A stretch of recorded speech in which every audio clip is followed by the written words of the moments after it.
Bismillahirrahmanirrahim. Assalamualaikum warahmatullahi wabarakatuh. Selamat sore semuanya.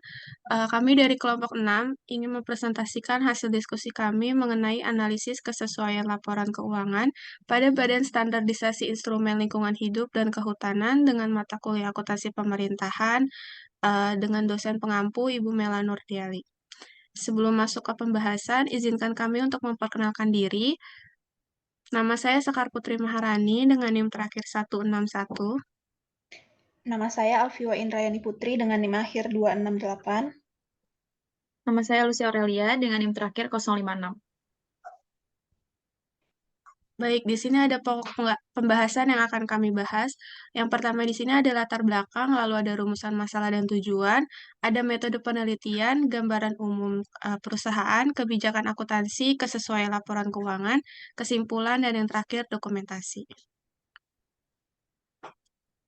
Untuk yang pertama di sini ada latar belakang, yaitu pengelolaan lingkungan hidup dan kehutanan di Indonesia memiliki peranan yang sangat penting dalam menjaga keseimbangan ekosistem serta keberlanjutan sumber daya alam. Laporan keuangan ini menjadi salah satu instrumen paling penting dalam menjalankan fungsi tersebut, karena mencerminkan kinerja keuangan dan akuntabilitas badan ini. Namun, kesesuaian laporan keuangan dengan standar akuntansi yang berlaku sering menjadi tantangan yang memerlukan analisis mendalam. Oleh karena itu, analisis kesesuaian laporan keuangan pada Badan Standarisasi Instrumen LHK sangat krusial untuk memastikan transparansi, akuntabilitas, dan keberlanjutan dalam pengelolaan keuangan. Untuk rumusan masalahnya, yang pertama, bagaimana kebijakan akuntansi yang diterapkan oleh Badan Standarisasi Instrumen LHK. Yang kedua, bagaimana proses pengelolaan keuangan daerah pada Badan Standarisasi Instrumen LHK. Yang ketiga, bagaimana penyajian laporan pada Badan Standarisasi Instrumen LHK. Tujuannya sendiri, yang pertama, mengetahui kebijakan akuntansi yang diterapkan oleh Badan Standarisasi Instrumen LHK. Yang kedua, mengetahui proses pengelolaan keuangan daerah pada Badan Standarisasi Instrumen LHK. Dan yang terakhir, mengetahui penyajian laporan pada Badan Standarisasi Instrumen LHK. Untuk metode penelitiannya, kami memiliki dua metode penelitian. Yang pertama ini kami menggunakan penelitian lapangan, yaitu mengadakan wawancara secara offline dengan mendatangkan langsung ke Badan Standarisasi Instrumen Lingkungan Hidup dan Kehutanan. Lalu yang kedua, di sini ada metode penelitian secara deskriptif kualitatif, yaitu penelitian yang memanfaatkan data kualitatif dan dijabarkan secara deskriptif.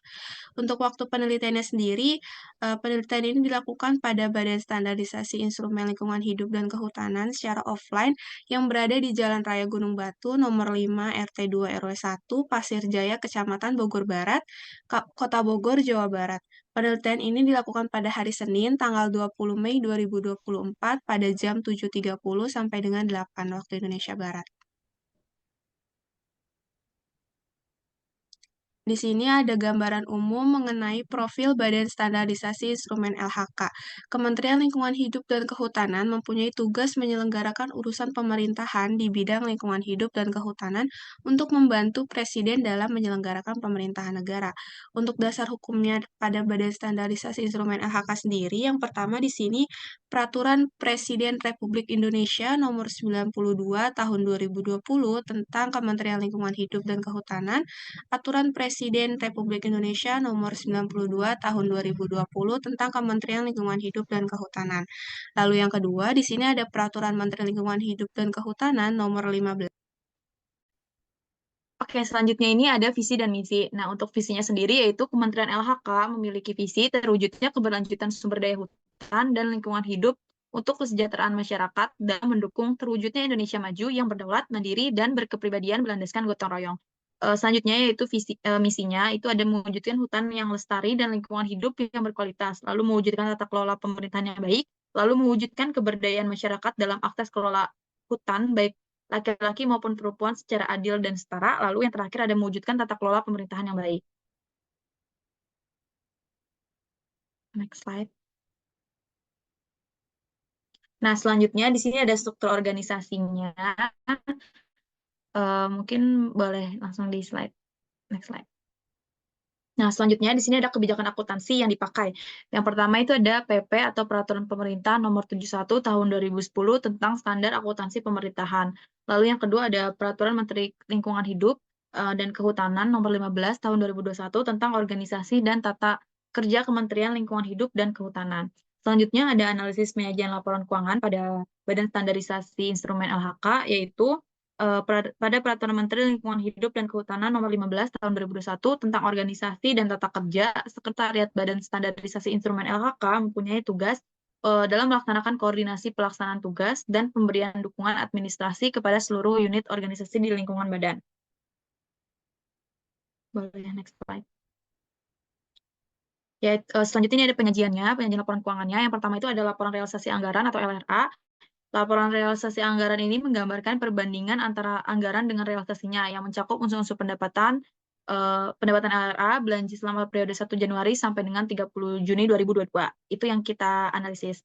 Lalu realisasi pendapatan negara hingga tanggal 30 Juni 2022 berupa pendapatan negara bukan pajak atau PNBP itu sebesar 2 triliun sekian atau mencapai 47% dari estimasi pendapatan LRA sebesar 5 triliun sekian. Sedangkan realisasi belanja negara adalah sebesar 2 triliun 299 miliar sekian atau mencapai 30% dari alokasi anggaran sebesar 7 triliun sekian. Lalu untuk yang kedua itu ada neracanya. Neraca menggambarkan posisi keuangan entitas mengenai aset, kewajiban, dan ekuitas pada 30 Juni 2022. Nah, nilai asetnya ini dicatat dan disajikan sebesar 17 triliun sekian yang terdiri dari aset lancar sebesar 1 triliun sekian, lalu investasi jangka panjangnya sebesar 0 rupiah, lalu untuk aset tetapnya sebesar 14 triliun sekian, lalu piutang jangka panjangnya sebesar 6 triliun sekian, lalu ada aset lainnya sebesar 1 triliun sekian. Dan nilai kewajiban dan ekuitas masing-masing sebesar 432 miliar dan 17 juta triliun sekian. Boleh next slide.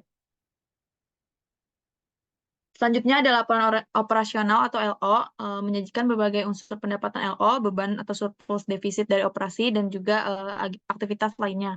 Lalu pendapatan LO untuk periode sampai dengan 30 Juni 2022 yaitu sebesar 2 triliun sekian, sedangkan jumlah beban adalah sebesar 2 triliun 485 sekian, sehingga terdapat surplus dari kegiatan operasional sebesar 126 miliar, sedangkan dari kegiatan non-operasional sebesar surplus 40 miliar, sehingga entitas mengalami surplus LO sebesar 85 miliar. Lalu ada laporan perubahan ekuitas atau LPE-nya, menyajikan informasi kenaikan atau penurunan ekuitas tahun pelaporan dibandingkan dengan tahun sebelumnya. Nah, ekuitas pada tanggal 1 Januari 2022 sebesar 17 triliun sekian, ditambah surplus LO sebesar 85 miliar, kemudian ditambah dengan koreksi-koreksi 94 miliar, dan ditransaksi antar entitas yaitu minus 178 triliun sekian, sehingga ekuitas entitas pada tanggal 30 Juni 2022 adalah senilai 17 triliun sekian.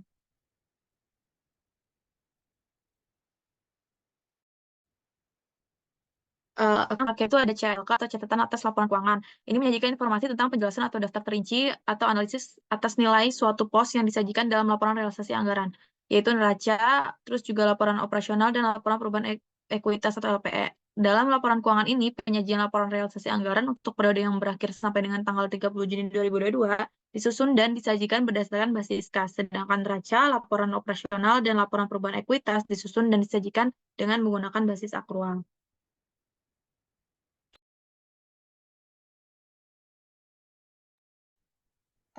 Oke, selanjutnya laporan keuangan Badan Standarisasi Instrumen LHK. Yang pertama, jurnal. Jurnal ini menggunakan 2 basis akuntansi, yaitu basis kas dan basis akrual. Yang kedua, posting ke buku besar. Yang ketiga, neraca saldo. Yang keempat, jurnal penyesuaian. Yang kelima, neraca saldo setelah penyesuaian. Yang keenam, pendekatan penyusunan laporan keuangan. Kemudian, transaksi pendapatan hibah. Pada tanggal 30 bulan 6 tahun 2022, piutang pendapatan lainnya dalam bentuk hibah itu didebit senilai 4 miliar 562.300 sekian. Kemudian pendapatan hibah pemerintah itu DLO, kreditnya 4 miliar sekian. Kemudian transaksi pendapatan yang masih harus diterima pada tanggal yang sama, yaitu pendapatan yang masih harus diterima itu sekitar 7 miliaran dan PNBP dikredit sekitar 7 miliaran. Kemudian kesesuaian laporan keuangan Badan Standarisasi Instrumen Lingkungan Hidup dan Kehutanan PP Peraturan Pemerintah Nomor 71 Tahun 2010. Yang pertama, bagian yang ada dalam laporan keuangan berdasarkan aktual yang terdiri dari laporan pelaksanaan anggaran dan laporan finansial yang terdiri dari LRA, LP, laporan perubahan saldo anggaran lebih, yang ketiga laporan operasional, yang keempat LPE, yang kelima neraca, yang keenam laporan arus kas, dan yang terakhir catatan atas laporan keuangan, yaitu sesuai. Kemudian untuk LRA-nya, penyusunan LRA didasarkan pada akuntansi anggaran, akuntansi pendapatan LRA, akuntansi belanja, akuntansi surplus atau defisit, akuntansi pembiayaan, dan akuntansi sisa lebih atau kurang. Pembiayaan anggaran yang mana berdasar pada basis kas, yaitu sesuai.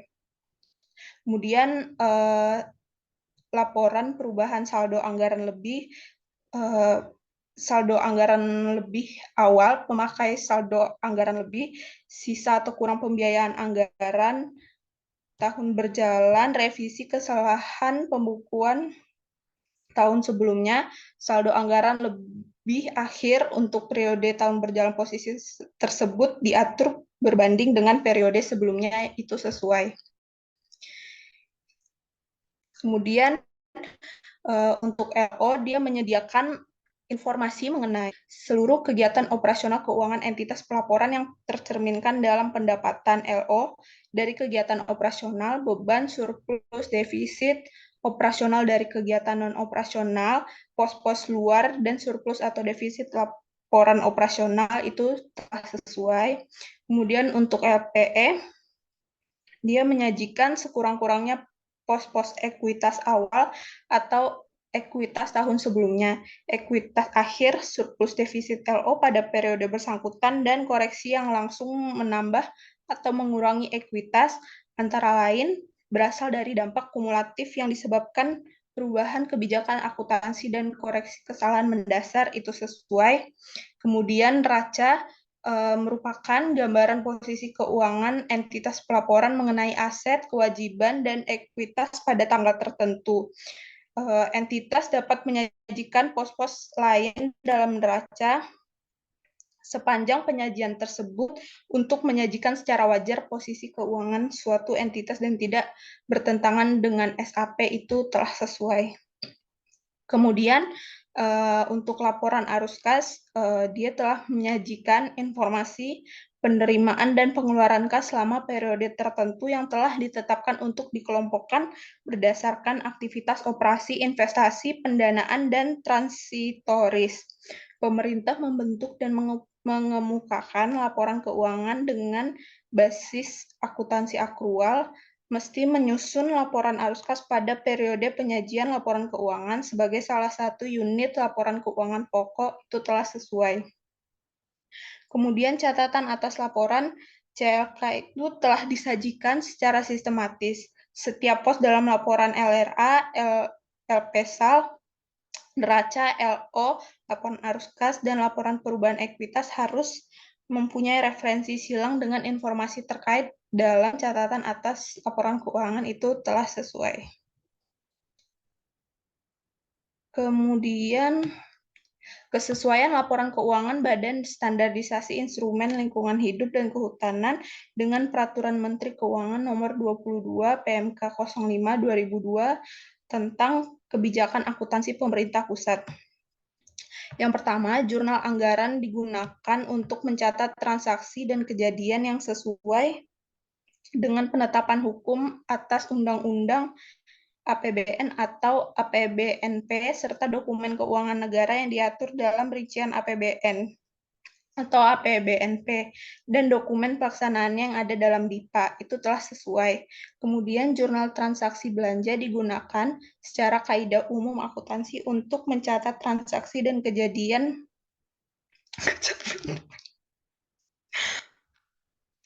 Jurnal transaksi belanja digunakan secara kaidah umum akuntansi untuk mencatat transaksi dan kejadian keuangan sehubungan dengan belanja oleh pengakuan pemerintah. Itu telah sesuai. Kemudian, jurnal digunakan untuk pencatatan data transaksi dan informasi keuangan dalam rangka penyusunan laporan. Sudah dong. Jurnal penyesuaian digunakan untuk mencatat data transaksi dan informasi keuangan dalam rangka penyusunan laporan keuangan berbasis akrual, yaitu nilai pendapatan akrual dan beban akrual, serta penyesuaian pengakuan terhadap nilai aset, kewajiban, dan ekuitas setelah perolehan awal atau pengakuan dalam satu periode akuntansi. Itu telah sesuai. Kemudian jurnal penutup pada akhir periode pelaporan keuangan tahunan hanya tersisa nilai saldo dari akun-akun lain yang bersifat permanen, yaitu penyajian nilai posisi keuangan entitas akuntansi atau pelaporan pemerintah, serta penyajian saldonya yang dilanjutkan pada awal periode akuntansi berikutnya. Itu telah sesuai. Kemudian jurnal anggaran digunakan untuk mencatat transaksi dan kejadian yang sesuai dengan penetapan hukum atas UU APBN atau APBNP, serta dokumen keuangan negara yang diatur dalam rincian APBN atau APBNP, dan dokumen pelaksanaannya yang ada dalam DIPA itu telah sesuai. Kesimpulannya itu basis akuntansi yang digunakan dalam laporan keuangan BSI LHK untuk tahun anggaran 2022 telah sesuai dengan PP nomor 71 tahun 2010 tentang standar akuntansi pemerintah, di mana penerimaan, pengeluaran, dan pembiayaan dijalankan dengan sistem basis kas, dan untuk aset, kewajiban, dan ekuitas dianut dengan sistem akrual. Ini untuk dokumentasi kelompok kami. Sekian dari saya. Baik, sekian presentasi dari kelompok kami. Kurang lebihnya kami mohon maaf. Wassalamualaikum warahmatullahi wabarakatuh.